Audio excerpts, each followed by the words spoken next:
네, 잘하셨습니까?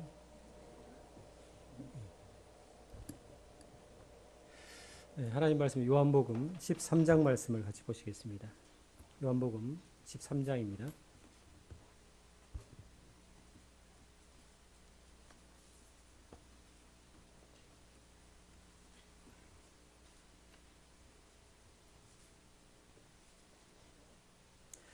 13장 12절로 15절까지 말씀을 같이 읽도록 하겠습니다. 요한복음 13장 12절로 15절까지입니다. 시작. 그들의 발을 씻으신 후에 옷을 입으시고 다시 앉아 그들에게 이르시되 내가 너희에게 행한 것을 너희가 아느냐. 너희가 나를 선생이라 또는 주라 하니 너희 말이 옳도다. 내가 그러하다.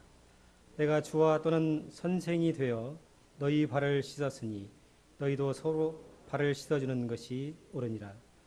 내가 너희에게 행한 것 같이 너희도 행하게 하리 하여 본을 보였노라. 선생님들 학창 시절에 무슨 과목을 좋아하셨습니까? 저 같은 경우는 역사와 국어를 좋아했던 것 같습니다. 오늘 말씀의 시작을 역사와 국어로 좀 시작을 해볼까 합니다. 20세기 초, 그러니까 1900년 초기의 사람들은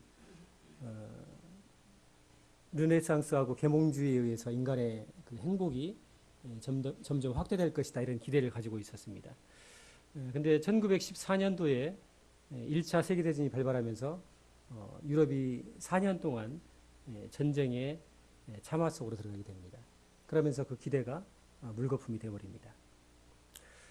약 1000만 명 이상의 사람들이 1차 대전을 통해서 죽임을 당합니다. 그리고 이제 전쟁이 끝났는데 평화가 온 것이 아니고 전쟁 이후는 더 참혹했습니다. 세계 경제가 어려워지면서 대공황을 겪게 됩니다. 그러면서 사람들은 이 공황을 타개할, 이 어려움을 극복할 새로운 리더십을 추구하게 됩니다. 새롭고 강력한 리더십을 추구하게 되죠. 이때 이러한 분위기에 편승해서 부상한 두 개의 그룹이 있는데, 첫 번째가 이탈리아의 무솔리니에 의한 파시즘입니다. 그리고 하나가 우리가 잘 알고 있는 독일의 히틀러에 의한 나치즘 세력이 새로운 리더십으로, 유럽의 리더십으로 부상을 하게 됩니다. 사람들은 이 강력한 전체주의적 리더십에 열광을 하기 시작합니다. 그리고 1933년에 독일의 히틀러가 독일의 총통으로 부임을 하게 됩니다. 임명이 됩니다.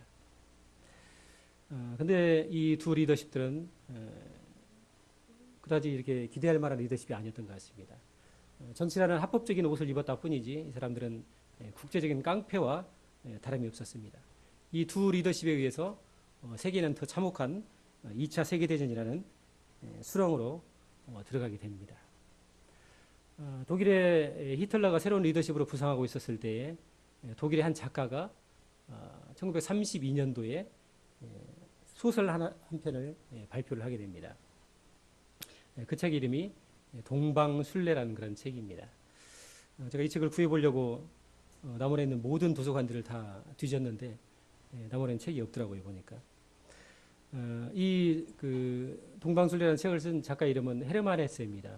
독일의 낭만주의 작가이고 우리나라 같은 경우는 이제 데미안이라는 책으로 소설로 많이 알려져 있는 사람입니다. 이 헤르만 헤세가 동방순례라는 책을 통해서 참된 리더가 누구인가, 이런 주제를 가지고 우리에게 질문을 던집니다. 내용이 이렇습니다. 전쟁을 겪었던 일단의 사람들이 인생의 회의와 어려움 속에서 새로운 삶의 의미를 찾기 위해서 동방의 순례를 계획합니다. 그래서 조직을 구성하고 일단의 사람들을 모아가지고 새로운 삶의 의미, 삶의 본질이 무엇인가, 인생의 의미가 무엇인가, 이런 걸 찾기 위해서 순례의 길을 떠납니다. 순례 여정은 순조로웠습니다. 잘 진행되었고 별 어려움 없이 진행이 되어갔습니다. 그러던 어느 날 이 순례단에 어려움이 닥치게 됩니다. 혼란에 빠지게 됩니다. 순례 길을 나갔던 사람들은 점차적으로 목적 의식을 잃기 시작했고 갈등과 다툼이 발생하게 됩니다. 급기야는 여행 자체를 포기하게 되는 사람들이 발생하게 됩니다. 그리고 더 이상 이 순례단이 여행을 지속할 수 없는 그런 어려움에 처하게 됩니다. 이쯤 되면 어떻게 해야 됩니까, 성도님들? 원인을 분석을 해야겠죠. 그래서 순례단의 사람들이 다시 모여가지고 오늘 우리가 이렇게 어려움에 처한 이유가 어디 있는가, 그 원인을 분석하기 시작했습니다. 그러면 사람들은 이구동성으로 한 가지 이야기를 꺼냈습니다. 그것은 순례단 중에 여행객 중에 한 사람, 레오라는 한 사람이 사라지면서부터 이와 같은 어려움에 봉착하게 되었다, 이런 결론을 내리게 됩니다. 그런데 레오라는 사람은 이 순례객 중에서도 그다지 비중 있는 인물이 아니었습니다. 이름이 알려졌거나 또는 중요한 직책을 맡고 있는 그런 사람이 아니었다는 것입니다. 사람들이 기억하는 레오의 모습은 어떤 거였냐면은 그 순례단의 식사를 준비하거나 또는 짐을 나르거나 또 순례단의 허드렛 일을 도와주는 그런 하인의 한 사람이었던 것을 기억하고 있었습니다. 순례길을 쭉 진행하다가 저녁 때가 되어가지고 사람들이 지쳐갈 즈음에는 이 레오가 휘파람을 불러주고 또 노래를 불러가지고 사람들을 위로해 줬습니다. 또 그리고 사람들을 만날 때마다 레오는 제가 무엇을 도와드릴까요? 어떻게 도와드리면 되겠습니까? 이런 질문을 계속 던지는 사람이었습니다. 그리고 사람들을 만날 때마다 먼저 웃으면서 다가가서 손을 잡아주고 인사했던 사람이 레오라고 기억을 하고 있었습니다. 그렇게 사람들과 관계를 맺고 사람들의 허드렛 일을 도왔던 하인 중에 한 사람, 레오. 그렇게 그 사람들이 레오를 기억하고 있었습니다. 이 레오 덕분에 순례길이 순조로웠고 여정에 별 어려움이 없었습니다. 그런데 어느 날 갑자기 레오가 사라지면서부터 이 순례단에 혼란에 빠지고 서로 갈등하게 되고 어려움에 봉착하게 되는 것입니다. 그러면서 그 회의에 참가했던 모든 사람들은 이런 결론을 내립니다. 이 동방 순례단을 이끌고 리더했던 사람은 주기가 있는 어떤 사람들이 아니고 뒤에서 알게 모르게 우리를 도왔던 이 레오에 의해서 되어진 것이다. 그가 실질적인 리더였다. 이런 얘기를 하게 됩니다. 그리고 이 순례단 중에 한 사람이 나중에 레오를 찾기 위해서 다시 길을 떠납니다. 그리고 시간이 꽤 많이 흐른 다음에 이 사람은 중요한 한 가지 사실을 발견하게 됩니다.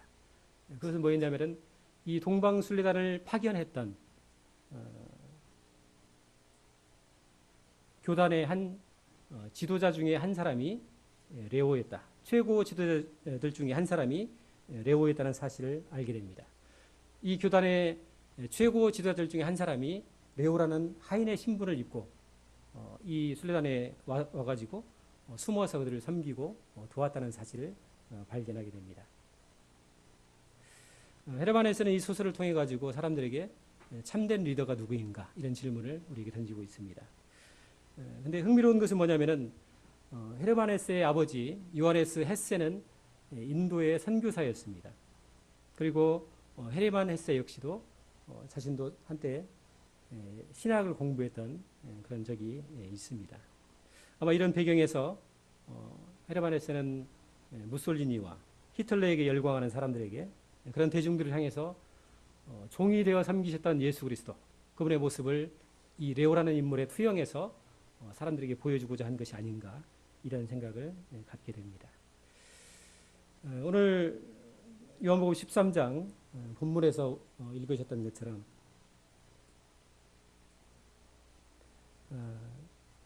주님이 주와 선생으로서 제자들의 발을 씻기시는 그런 장면을 우리가 볼 수가 있습니다. 여기 요한복음 13장의 장면은 주님께서 마지막 일주일, 주님께서 돌아가시기 마지막 일주일 중에 목요일에 해당하는 내용입니다. 지금 목요일 밤에 주님이 최후의 만찬을 제자들과 갖는 그런 장면을 묘사하고 있습니다. 목요일 저녁에 주님이 최후의 만찬을 가지시고 겟세마네에서 기도하시고 그 다음에 그 저녁에 체포되십니다. 그리고 주님은 다음 날 금요일에 십자가에서 돌아가시죠. 사실상 지금 요한복음 13장의 이 내용들은 주님께서 제자들과 가질 수 있는 마지막 시간이었습니다. 마지막 시간. 예전에 우리 국어 시간에 배웠던 마지막 수업 굉장히 중요하죠. 많은 수업이 있지만은 특별히 마지막 수업은 의미가 있습니다. 그런데 이 마지막 시간들을 주님이 어떻게 보내시는가를 우리가 주목할 필요가 있는 것 같습니다.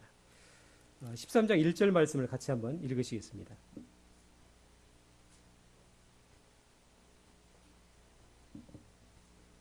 13장 1절입니다. 같이 읽겠습니다. 시작.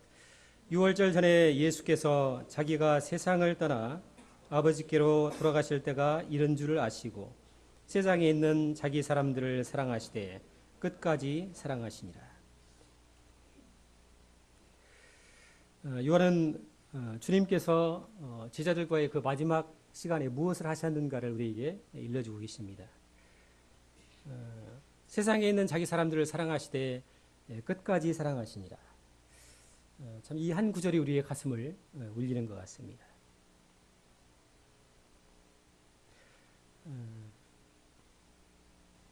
주님께서 마지막 하신 일은 사랑하는 것이었습니다.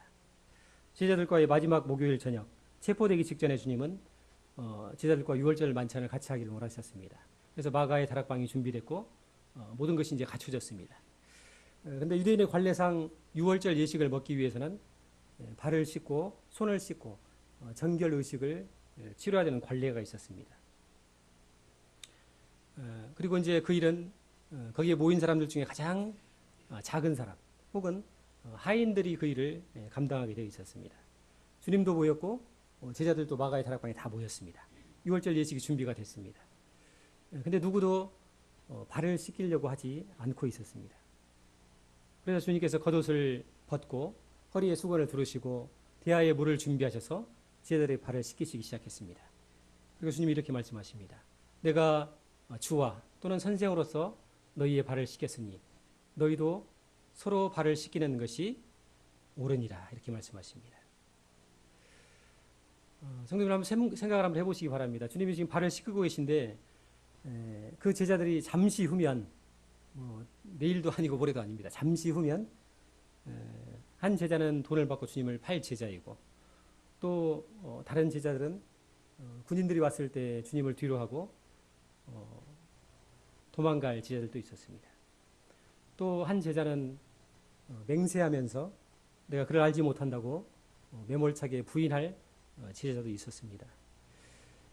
그럼에도 불구하고 주님은 그들을 사랑하는 것을 포기하지 않으셨습니다. 끝까지 그들을 사랑하셨다고 말씀하고 계십니다. 그리고 그 사랑은 이 제자들의 발을 씻기는 섬김으로 나타나는 것을 우리가 확인할 수가 있습니다. 성도님들, 오늘 요한복음을 기록하고 있는 사도 요한은 세베대의 아들입니다. 그의 형 야고보가 있었고 친형제인 야고보가 있었고 자기가 동생이었습니다. 요한에게는 부끄러운 기억이 하나 있었죠. 혹시 기억나십니까? 요한의 부끄러운 추억. 상기하고 싶지 않은 추억. 요한이 정말 그 기억을 싫어했던 것 같아요. 그래서 요한복음에는 다른 복음서에는 그 내용이 나오는데 요한복음에는 빼버렸어요. 요한이. 일부러 뺐는지 모르겠습니다만 그 기억을 지워버리고 싶었는지 모르겠습니다. 요한은 마태복음 20장에서 형 야고보와 함께 어머니를 대동하고 주님을 찾아갑니다. 그리고 한 가지를 청탁하죠. 주님께서 통치하실 때, 영광 가운데 통치하실 때 우리 두 형제를 주님의 좌우편 자리에 앉게 해주십시오. 이렇게 인사청탁을 합니다. 참 요한 사도에게도 이렇게 주님을 사랑했던 요한 사도에게도 이런 철없는 시절이 있었는가, 이렇게 주님 뜻을 모르는 시절이 있었는가 할 정도로 두 형제가 그렇게 주님에게 주요 요직을 달라고 요청을 합니다. 참 우리 역시도 이 요한과 야고보처럼 주님의 뜻과 상관없이 인생을 살아갈 때가 종종 있는 것 같습니다. 한 청년에게 천사가 와서 이렇게 말했습니다. 한 가지 소원을 들어주겠다. 이렇게 얘기를 하자 청년이 곰곰이 생각을 했습니다. 한 가지 소원이 뭘까? 뭘 얘기해야 될까? 고민을 했는데 한 가지는 부족했습니다. 적어도 세 가지가 필요할 것으로 생각이 됐습니다. 그래서 첫 번째 돈이 있어야 될 것 같고 두 번째 청년이다 보니까 이성에 대한 관심이 많습니다. 그래서 여자가 있어야 될 것 같고 세 번째는 그 아름다운 여자와 결혼을 해야겠다. 이런 세 가지 소원을 가지고 있었습니다. 그런데 천사는 타협하지 않았습니다. 한 가지밖에 드릴 수 없다는 것입니다. 그래서 이 청년이 생각하기를 만약에 내가 세 가지를 빠른 속도로 얘기를 하면은 이 천사가 얼떨결에 소원을 들을지 모른다. 이런 생각을 가지고 빨리 얘기하겠다. 이렇게 마음을 가졌습니다. 그래서 천사가 소원이 무엇인가 이렇게 물었을 때 돈, 여자, 결혼 이렇게 빨리 얘기했습니다. 돈, 여자, 결혼. 그러자 그 청년은 얼마 후에 돈 여자와 결혼을 했다고 합니다. 아직 웃고 계시지 않은 분들 중은 집에 가셔서 곰곰이 생각해 보시기 바랍니다. 야고보와 요한도 그렇고 우리 역시 그렇습니다. 이 청년과 수준이 별반 다르지 않은 것 같습니다. 주님의 뜻과 상관없이 편하고 쉽고 안락한 길들을 우리가 추구를 하지요. 그런데 네 개의 복음서 중에 요한복음에만 유일하게 주님께서 제자들의 발을 씻기신 그 장면을 자세하게 묘사하고 있습니다. 요한은 비교적 이 목요일 저녁을 세세하게 다른 복음서보다 기록을 하고 있는 것을 볼 수가 있습니다. 어쩌면 요한에게 있어서 발을 씻기셨던 예수 그리스도, 그 주님은 요한에게 있어서 더 애절한 기억이 있는지 모르겠습니다. 자신이 철없이 주님의 영광의 좌우편 자리를 요구하고 있을 때 주님은 발을 씻기시는 종으로서 그들을 섬기고 계셨던 것을 요한이 기억했는지 모르겠습니다. 그리고 이후에 한때 주님의 좌우편 자리를 요구했던 이 야고보와 요한은 주님이 부활하신 이후에 예수 그리스도의 종으로서의 삶을 살아갑니다. 야고보는 헤롯 아그리파 1세 때 참수를 당합니다. 목이 잘려서 순교를 하죠. 다른 모든 제자들보다 가장 먼저 순교를 당한 사도입니다.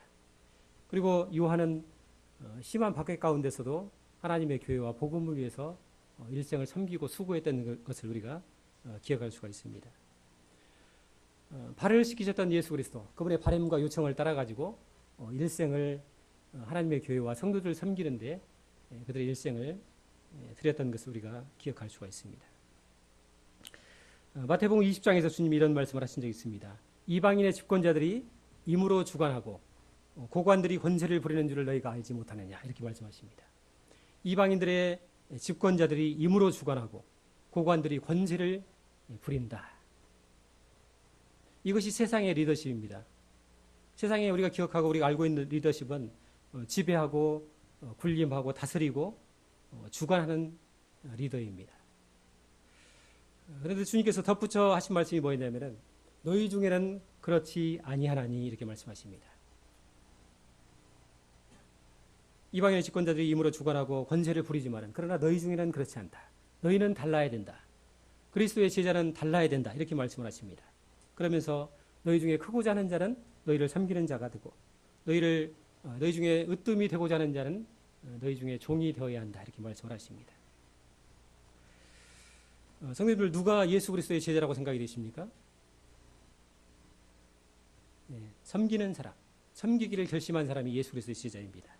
섬김을 배우지 않고 섬김을 결심하지 않고 예수 그리스도의 제자가 될 수 있는 길은 없습니다. 주님께서 우리가 섬김을 배우고 섬김을 실천할 때 예수 그리스도의 제자가 될 수 있다고 말씀하고 있는 것입니다. 헬라어로 제자라는 단어는 둘로스라고 합니다. 둘로스. 뜻은 종, 하인, 이런 의미를 가지고 있습니다. 주님께서 우리에게 종이 되라고 하십니다. 왜냐하면 섬김의 자리로 나아가기 위해서는 종이 되어야 되기 때문에 그렇습니다. 희생과 수고 없는 섬김이 없다는 것입니다. 우리가 종이 되었을 때 비로소 섬김의 자리에 온전하게 나아갈 수 있다. 주님이 이렇게 말씀을 하십니다. 이번에 창조과학 스쿨을 했는데요. 저는 창조과학 스쿨을 할 때마다 참 주님께 감사한 것이 한 가지 있습니다. 저희 집에 이제 그 학생들이 와서 이렇게 잠을 잡니다. 수년째 이제 저희 집에서 머무르고 있는데 참 주님께서 섬김을 할 때마다 위로를 주신다, 이런 생각을 제가 갖고 있습니다. 수년째 여학생들이 와서 이제 잠을 자고 갔는데요. 한 가지 감사한 것이 뭐냐면은 이 학생들이 이제 보통 중2, 뭐 중3, 고1 이렇습니다만은 그동안 저희 집에서 머물고 갔던 여학생들 중에 단 한 사람도, 제가 기억하기에 단 한 사람도 이불을 개고 간 사람이 없었습니다. 저는 이 점에 대해서 굉장히 주님께 감사하고 있습니다. 왜냐하면 수년째 두 아들과 함께 이불 개는 문제로 씨름을 하고 있습니다. 심지어는 회유책도 쓰고 또 윽박도 질렀다가 했는데도 불구하고 지금도 뭐 온전하지는 않습니다. 그런데 창조과학이 끝날 때마다 큰 위로를 받습니다. 제가 이들을 섬겼기 때문에 주님이 위로를 주신 것이 아닌가라는 기대를 갖습니다. 창조과학이 끝나면은 두 아이들이 굉장히 존귀해 보입니다. 우리 아이들이 훨씬 더 나을 수 있겠구나 이런 기대감을 갖게 되고 그나마 더 낫다. 한두 번은 개니까 그래서 감사하는 그런 마음을 가지고 있습니다. 우리 청년 학생 형제 자녀들에게 당부하고 싶은 것이 한 가지 있습니다. 결혼 배우자를 위해서 기도하고 또 선택하는 과정에서 반드시 물어야 될 것 한 가지가 있습니다. 혹시 이제 뭐 연애를 하시든지 또 뭐 맞선 자리에 서게 된다든지 했을 때 반드시 물어야 될 것이 있습니다. 형제님은 자매님은 하나님의 교회에서, 교회는 하나님의 집이죠. 하나님의 집에서 어떻게 섬기고 계십니까? 이렇게 물으시기 바랍니다. 어떤 부서에서 섬기고 계십니까? 이렇게 물으셔야 됩니다. 하나님의 교회에서 종으로 살고자 하는 사람인지 아니면은 공주와 왕자로 살고자 하는 사람인지 여러분들께서 가늠하셔야 됩니다. 저는 뭐 직장 생활이 바쁘고 해서 아직 특별하게 뭐 섬기는 부서가 없고 뭐 하는 일이 없습니다. 이렇게 얘기하시면은 알겠습니다. 장로님을 통해서 연락드리겠습니다 하고 빨리 내려오셔야 됩니다. 하여튼 섬김을 배우지 않고 섬김을 실천하지 않고 그리스도의 제자가 되는 길은 없습니다. 섬김을 배우지 않는 사람, 섬김을 결심하지 않는 사람, 이 사람은 예수 그리스도의 마음을 모르는 사람입니다. 주님의 뜻과 상관없이 사는 사람입니다. 그 사람은 다분히 내 인생, 내 즐거움, 내 만족, 내 상처, 내 아픔만 돌보다가 평생을 허비할 가능성이 높은 사람입니다.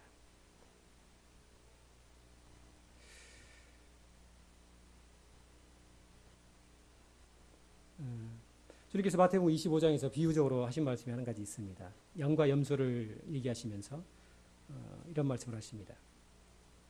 사실 우리가 섬김을 교회에서 섬기고 하나님의 성도를 섬기고 있습니다만은 이 섬김의 가치가 얼마나 고귀하고 아름다운 것인가, 얼마나 가치 있는 것인가, 큰 것인가에 대해서 우리도 사실 잘 알지 못합니다.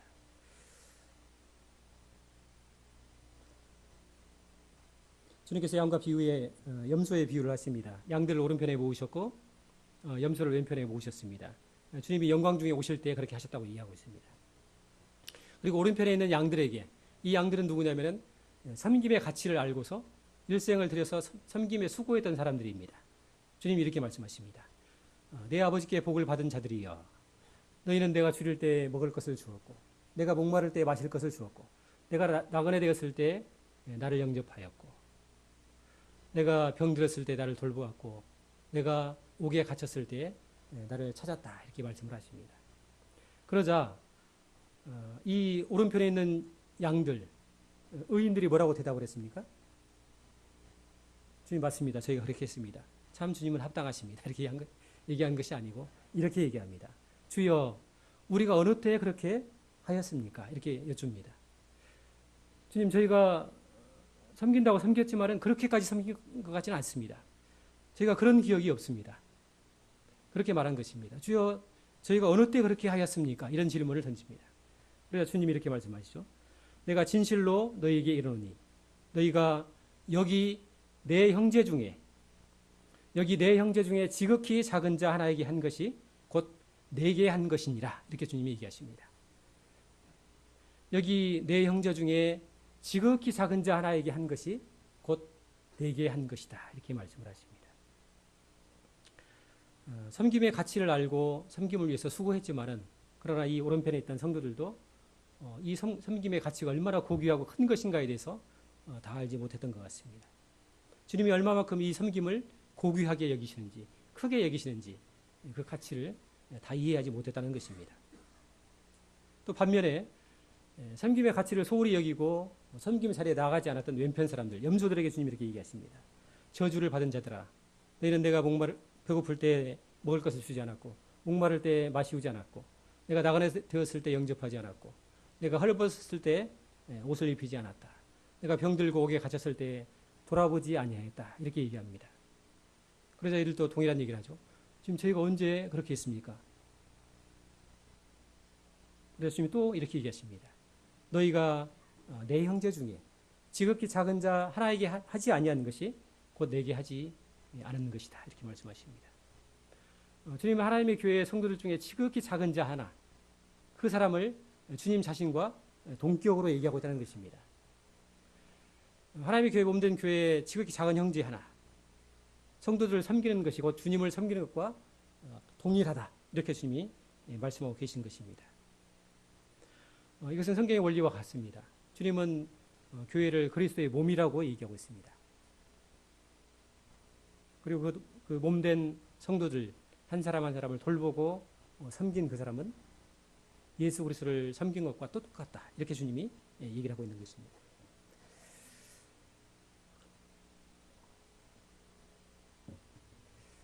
제가 종종 이런 분들을 만납니다. 물론 그런 분들의 심정 이해가 갑니다. 충분히. 이렇게 얘기하시죠. 저는 주님을 사랑합니다. 예수 그리스도 그분은 나의 주인이십니다.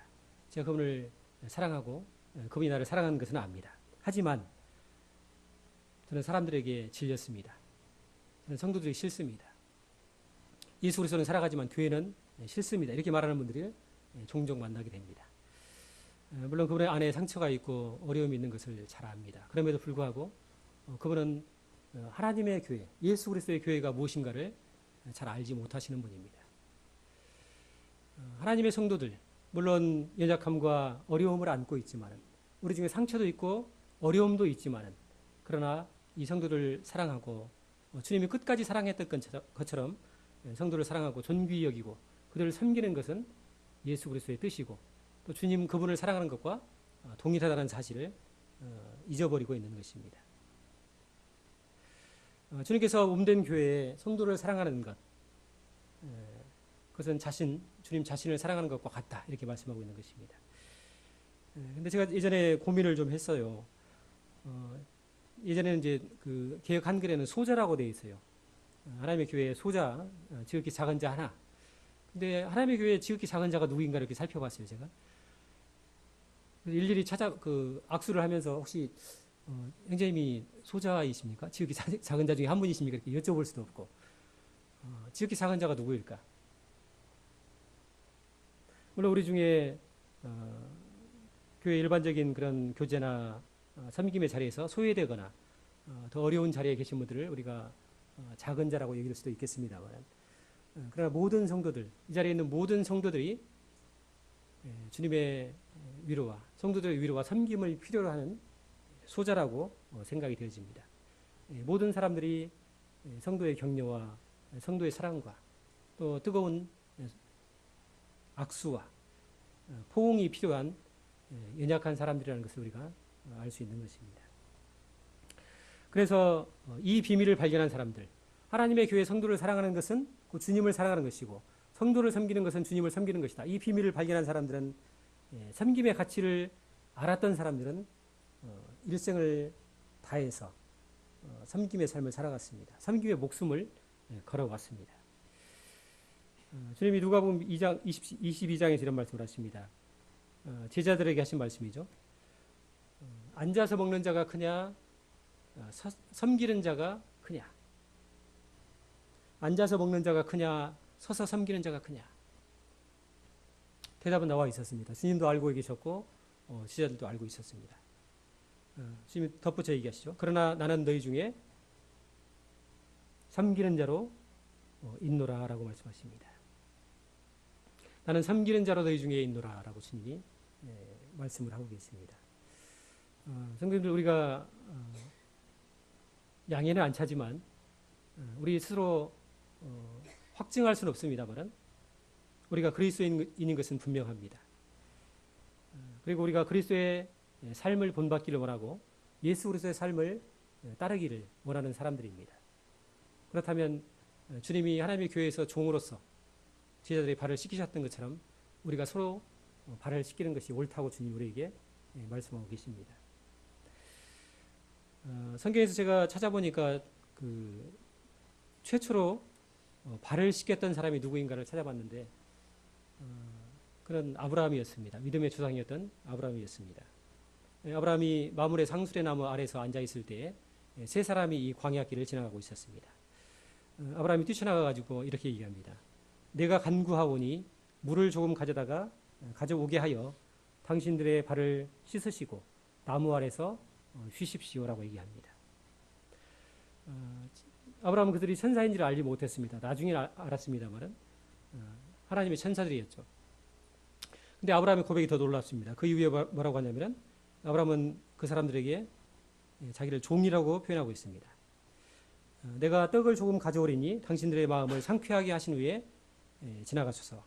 당신들의 종에게 오셨음이니이다. 이렇게 표현하고 있습니다. 믿음의 시조이고 믿음의 조상이었던 아브라함, 그 역시 최초로 발을 씻긴 사람이었습니다. 종이 될 줄 알았던 사람이었다는 것을 우리가 볼 수가 있습니다. 섬김의 자리에 나아갈 수 있었던 사람이었던 것을 확인할 수가 있습니다. 디모데전서 5장에도 이런 말씀이 나옵니다. 디모데전서 5장 내용은 뭐냐면은 성도가 성도를 어떻게 대할 것인가 이런 주제를 가지고 있습니다. 그런데 그 말씀에서도 뭐라고 얘기하고 있냐면은 성도의 선한 행실의 증거들, 성도가 어떻게 해서 어떤 사람일 때 선한 것인가 이것을 얘기하면서 발을 씻기는 사람, 성도들의 발을 씻기는 사람이 성숙한 사람이고 선한 행실의 증거를 가진 사람이다. 이렇게 묘사를 하고 있습니다. 성도님들 혹시 다른 성도님들 발을 씻겨보신 적 있으십니까? 저는 어렸을 때 아이들 발을 씻겼던 기억이 있고 저희 자매의 발은 종종 씻겨줍니다만은 다른 성도님들의 발을 씻겨준 기억은 없습니다. 물론 뭐 제가 씻기겠다고 대화를 두고 하면은 선뜻 발을 내주실 분도 안 계실 것 같습니다. 발을 씻겨야 되는가? 그런데 감사하게도 디모데전서 5장에 나와 있는 5장 10절에 나와 있는 성도들의 발을 씻기며라는 표현을 현대어 성경이 이렇게 묘사를 하고 있습니다.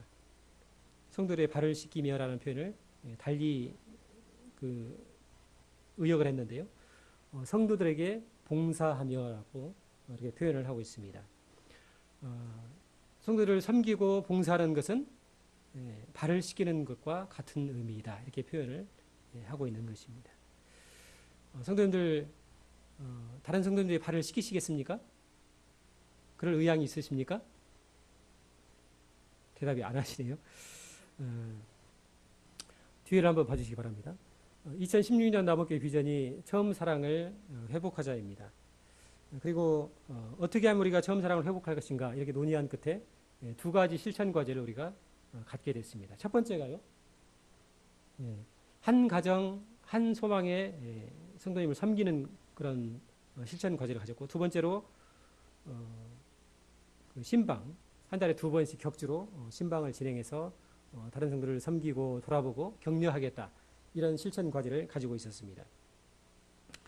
오늘 좀 스크린 한번 내려주십시오. 말씀을 여기까지 정리하고 광고를 좀 드리겠습니다.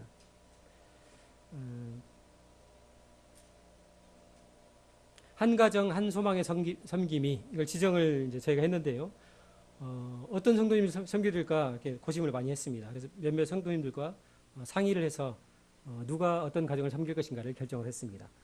제가 일일이 다 여쭤보고 배정을 해야 되는데 다 그러지 못한 점에 대해서 양해의 말씀을 구합니다. 앞에 보이십니까?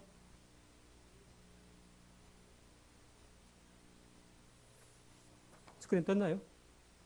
예. 일단은 그 두 가정당 한 그룹으로 묶었습니다. 왜냐하면 한 가정이 이렇게 바쁘게 되면은 섬김에 소홀할 수 있기 때문에 서로 이렇게 격려하면서 일을 분담해 가시면서 섬길 수 있도록 두 가정씩 임으로 이렇게 한 팀으로 엮었습니다. 혹시 팀이 마음에 안 드시는 분들은 저에게 조용히 말씀해 주시면 차후에 제가 적극 고려해서 변경해 보도록 하겠습니다. 일단은 보시면은 섬김 가정들 중에 좀 누락되신 분들이 계실지 모르겠습니다. 나는 정말 섬기고 싶은데 발을 씻기고 싶은데 왜 나는 뺐냐 이러신 분들이 계시면은 오셔가지고 말씀해 주시면 제가 다시 고려해서 넣도록 하겠습니다. 처음 시행하는 일인지라 미흡한 점도 좀 있고 부족한 부분들이 많이 있습니다. 하지만 우리가 한 걸음 한 걸음씩 이 섬김의 자리로 나아간다는 그런 마음으로 진행을 했으면 좋겠습니다. 좀 더 보완해가면서 해가도록 하겠습니다. 1번과 2번에 보시면 우리 김봉윤 형제님과 양재원 형제님이 나와 계십니다. 한 팀이시고요. 우리 김동식 부처님과 원옥순 모치님, 그다음에 오성래 모치님과 김인관님 이 두 가정을 섬겨주시기 바랍니다. 3번과 4번에 보시면 우리 김종만 형제님과 김태호 형제님께서 한 팀이십니다. 그래서 우리 오광선 부처님과 박점수 모치님, 김용민 어르신과 정문홍 모치님을 이렇게 섬겨주시면 감사하겠습니다. 5, 6번에 보시면 우리 김충광 형제님과 양한식 형제님이 한 팀이십니다. 안을순 모치님과 김화임 모치님을 섬겨주시면 감사하겠습니다. 그리고 7번에 김화임 형제님과 8번에 안화현 형제님 가정은 우리 석윤식 부처님과 김선순 모치님, 그다음 이용관님과 이점수님, 밑에 두 분은 우리 이명재 형제님 부모님이십니다. 특별히 그 구도자분들, 우리 남교회 지속적으로 기도하고 이렇게 섬겼던 분들, 이분들을 같이 배정을 했습니다. 섬겨주시면 감사하겠습니다. 9번과 10번에 보시면은 노기란 형제님과 양재근 형제님께서 한 팀이시고요. 우리 여웅님 모치님과 김옥순 모치님, 양한식 형제님 어머님이십니다. 두 분을 섬겨주시면 감사하겠습니다. 11번에 우리 박도기 형제님과 유성관 형제님이 한 팀이시고요. 강수흥 부처님과 오현선 모치님, 장귀인 모치님을 섬겨주시면 감사하겠습니다. 13번에 박봉식 형제님과 박종환 형제님 한 팀이시고요. 우리 김말순, 함양의 김말순 모치님과 이명자 모치님을 섬겨주시면 감사하겠습니다. 15번에 우리 박종일 형제님과 16번에 이성우 형제님 한 팀이시고요. 이순자 모치님과 김종수 어르신, 그리고 정광열 부치님과 권점례 모치님을 섬겨주시면 되겠습니다. 17번과 18번에 보시면 우리 서인성 형제님과 최용 부치님, 최용 형제님 두 분이 한 팀이시고요. 우리 김봉순 모치님과 이양순 하재길 부치님을 섬겨주시면 감사하겠습니다. 그리고 19번에서 21번까지 저와 우리 이대한 형제님, 구윤자 자매님께서는 우리 번암의 장사순 모치님과 정경자 모치님, 그 다음에 이 노래 우리 이석철 형제님 부모님이십니다. 이남영 부처님과 이말순 모치님, 그리고 이순달 모치님까지 이렇게 섬겨주시면 감사하겠습니다. 22번에 보시면 오홍섭 형제님과 윤영식 형제님 한 팀이시고요. 우리 김수롱 모치님과 양태병 오이순 모치님을 섬겨주시면 되겠습니다. 24번에 유경 형제님과 강학규 형제님께서 한 팀이시고요. 우리 산동의 오영자 모치님과 조동기 부처님, 그리고 장국리의 우리 김종수 부처님을 섬겨주시면 되겠습니다. 26번에 이상수 형제님과 하두리 형제님은 한 팀이시고요. 우리 산내의 최문수 모치님, 그리고 박도경 형제님의 부모님 되시는 박훈, 김기나 모치님을 섬겨주시면 되겠습니다. 그리고 28번에 이지동 형제님과 이진식 형제님이 한 팀이시고요. 김용리와 김순덕 모치님, 오양근, 윤순현 모치님, 우리 오홍서 형제님 부모님이시죠. 이분들을 섬겨주시면 감사하겠습니다. 이천원 형제님과 임배 형제님이 한 팀이십니다. 표명석 부처님과 김복순 모치님, 그리고 우리 김태호 형제님 어머니 되시는 이세미자 모치님을 섬겨주시면 고맙겠습니다. 32번에 임병호 형제님과 임태호 형제님이 한 팀이시고요. 우리 이상수 형제님의 부모님 되시는 이장호, 김옥자 모치님을 섬겨주시면 감사하겠습니다. 그리고 34번과 35번은 박선미 자매님과 표정미 자매님께서 한 팀이시고, 우리 김충환 형제님의 어머니 되시는 신봉우 모치님, 주계순 자매님을 섬겨주시면 되겠습니다. 36번에 양은혜 자매님과 박인옥 자매님이 한 팀이시고요. 우리 표정미 자매님의 시어머님 최인선 모치님과 안영숙 자매님을 섬겨주시면 감사하겠습니다. 제가 집회 끝나고 따로 프린트물을 나눠 드릴 것입니다. 거기에 그 연락처와 주소, 생일이 이렇게 기재가 되어 있습니다. 그래서 섬겨주시면 될 것 같습니다. 이게 그 중간에 이제 전화를 드리면서 자주 받은 질문이 뭐냐면은 어떻게 섬겨야 됩니까? 이렇게 질문을 자주 하셨습니다. 저도 잘 모르겠습니다. 어떻게 해야 될지. 뭐 우리가 한복을 입혀가지고 등에 업고 다녔으면 좋겠습니다만 노성님들 그렇게까지는 할 수 없고, 가장 먼저 밑에 보이십니까? 섬김을 위한 제안이라고 제가 써봤는데, 먼저는 교회에서 만나시면은 손을 꽉 한 30초 정도 꽉 잡아주시기 바랍니다. 그래서 사랑의 마음을 전달해 주시면 좋을 것 같습니다.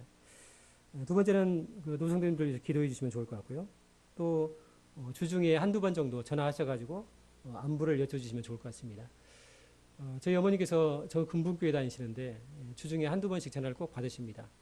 어떤 자매님이 꼭 전화를 주시는데 어머니가 그 전화를 받으면서 교회를 나갈 그런 동력을, 힘을 얻는 것을 보게 됩니다. 그래서 주말 되면 꼭 뭐 깨나 참기름을 준비를 하세요. 그 모친님, 전화 주셨던 모친님을 섬기기 위해서 그러신 걸 보면서 이런 전화가 참 중요하다. 안부를 해주는 것이 중요하다는 생각을 갖게 됩니다. 그리고 신방도 해주시면 좋을 것 같고요. 또 구두자 같은 경우는 전도도 해주시면 좋을 것 같고, 또 생일 축하, 생일을 다 기재를 해놨습니다. 그래서 생일도 이렇게 챙겨주시면 감사하겠습니다. 또 여력이 되시면은 식사를 집으로 초대해서 식사를 대접한다든지 이렇게 해주시면 좋을 것 같습니다. 그리고 7번째로 교회적으로 혹시 필요한 사항들, 교회에서 이렇게 재정적으로 도움을 드려야 된다든지, 교회 전체가 어떻게 도움을 기획해야 될 문제가 발생했을 때는 우리 장로 형제님들이나 재정팀에 문의해 주시면 저희가 준비를 하도록 하겠습니다. 뭐 거창하게 시작할 필요는 없을 것 같습니다. 작은 것부터 우리가 하나하나 한 걸음씩 섬김의 자리로 나아갔으면 좋겠습니다. 한 가지 이제 제가 준비를 하면서 좀 우려되는 것이 있는데요. 남원교회가 이제 같은 가족들끼리 많이 계시다 보니까 어떤 모친님은 누군가의 며느리일 수 있습니다. 그런데 며느리님보다 더 전화를 자주 하고 또 더 따뜻하게 해줘가지고 아이고 우리 며느리보다 훨씬 낫네 이런 얘기가 나오면 안 됩니다. 그래서 적당한 선에서 섬김을 잘 조절해 주셨으면 고맙겠습니다. 그리고 우리 노선교님들은 며느님은 바쁘십니다. 우리 손지 챙겨야지 사랑하는 우리 아들 입히고 먹이느라고 바쁘시기 때문에 며느님보다 훨씬 며느님이 그 섬기는 분보다 훨씬 소홀하다 할지라도 상심하거나 아파하지 마시고 그러려니 이렇게 받으시면 좋을 것 같습니다. 올해 이렇게 진행을 해보고요. 3월 초부터 진행할 예정입니다. 그렇게 진행을 하시고 혹시 내년에 이제 또 기회가 되면은 섬김 대상을 바꿔가지고 진행을 하도록 하겠습니다. 물론 이제 우리 노성님들도 나는 마음에 안 든다, 이 양반 마음에 안 든다, 바꿔줘라 그런 의사가 있으시면 저에게 말씀하시면 제가 조용히 바꿔드릴 의사가 있습니다. 처음이기 때문에 부족하고 미흡한 점들이 있겠습니다만은 우리가 한 걸음을 내딛는다, 섬김의 자리에 한 걸음을 더 딛는다 이런 마음으로 이렇게 진행을 해보셨으면 감사하겠습니다. 이상으로 말씀을 정리하겠습니다.